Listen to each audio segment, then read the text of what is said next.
Let's take a look at another familiar if conditional, and this is the if-else statement for Kotlin, exactly identical to Java, C, C++, C#, and many others. In this case, we have an expression that the if has an expression and the if has a block.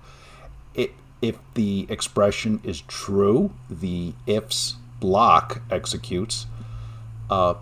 If it's false, it goes to the next else if. So we can see these else ifs here followed in a chain followed by an else. It evaluates the expression for the next else if. If true, that else if's code block executes, and the if block is exited. So none of the others will execute. However, if any of these are false, if the else ifs are false, it will then come down to the else and execute that. Else is optional, and else ifs are optional. So exactly identical again to other programming languages. This is a great way to do some evaluation and then check for certain conditions. As you can see with these expressions, we are looking for a range with the numbers inclusive. So let's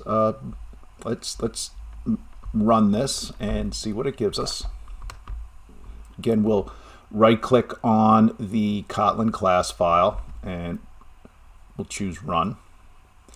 And in this case, we had age equal to 17, and where we can see here, it's true here. So this expression was true, and it returned here. Now, it's important to also know that in the else if, it's going to look for or execute the first else if that is true. So there could be others that are true, so be very careful when you are designing your else if blocks.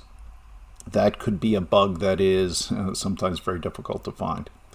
So thank you for watching these videos on the different ways of structuring our if conditionals in Kotlin, and stay tuned for our videos on loops in Kotlin.